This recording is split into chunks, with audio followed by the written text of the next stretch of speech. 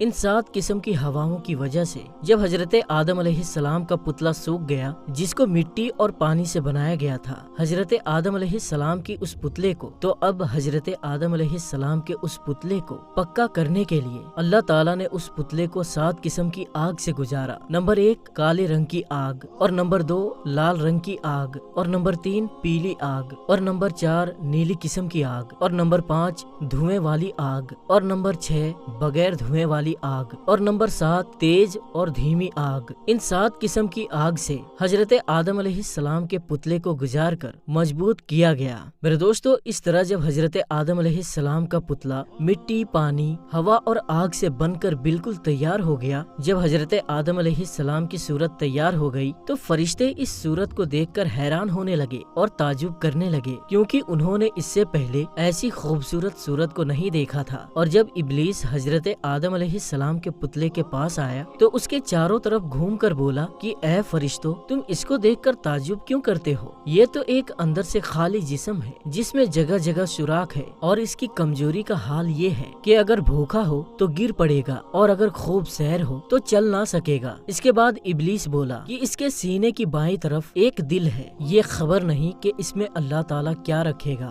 جب حضرت آدم علیہ السلام کی صورت اور پتلا بالکل تیار ہو گیا تو اللہ تعالیٰ نے حضرت آدم علیہ السلام کے جسم میں روح ڈالنے کا ارادہ فرمایا۔ اللہ تعالیٰ نے جب روح کو پیدا فرمایا اور اس کو حکم دیا کہ حضرت آدم علیہ السلام کے جسم میں چلی جا۔ جب روح حضرت آدم علیہ السلام کے جسم کے پاس پہنچی تو جسم میں اندھیرا پایا اور روح جسم کے اندھیرے میں جانے سے ڈرنے لگی۔ تب اللہ تعالیٰ نے نور محمدی کو حضرت آدم علیہ السلام کی پیشانی مبارک میں رکھا، جس کی وجہ سے حضرت آدم علیہ السلام کا پورا جسم نور سے چمکنے لگا اور موتیوں کی طرح جگمگانے لگا۔ میرے دوستو جب نور محمدی جب حضرت آدم علیہ السلام کی پیشانی مبارک میں رکھا گیا تو ان کی روح جو حضرت آدم علیہ السلام کے جسم میں جانے سے ڈر رہی تھی وہ خوشی خوشی حضرت آدم علیہ السلام کے جسم میں چلی گئی، جیسا کہ اللہ تعالیٰ سورہ حجر کی آیت نمبر 29 میں ارشاد فرماتا ہے، تو جب میں اسے مکمل کر لوں اور اپنی طرف سے خاص اور معجز روح پھونک دوں تم سب اس کے لیے سجدے میں گر جانا۔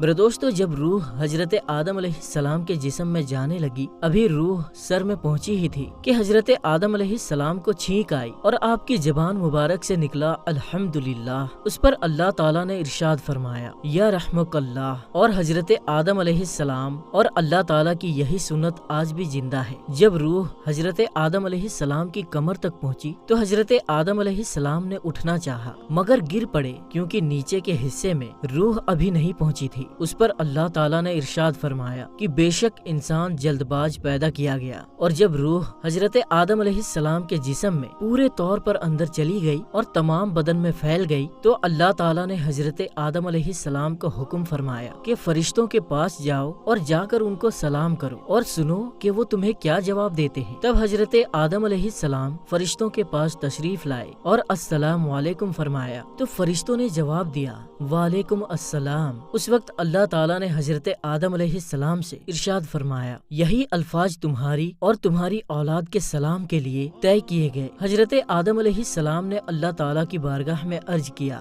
یا رب العالمین، میری اولاد کون ہے؟ تب اللہ تعالیٰ نے حضرت آدم علیہ السلام کی پیٹھ مبارک پر اپنا دست قدرت پھیرا۔ اس وقت تمام انسانی روحیں حضرت آدم علیہ السلام کے جسم سے باہر نکل آئی اور حضرت آدم علیہ السلام نے ان تمام روحوں کو دیکھا۔ میرے دوستو، اس طرح حضرت آدم علیہ السلام کی پیدائش ہوئی۔ اللہ تعالیٰ سے دعا ہے کہ اللہ تعالیٰ اپنے پیارے حبیب حضرت محمد مصطفیٰ صلی اللہ تعالیٰ علیہ وسلم کے بتائے ہوئے راستے پر چلنے کی توفیق عطا فرمائے، آمین یا رب العالمین۔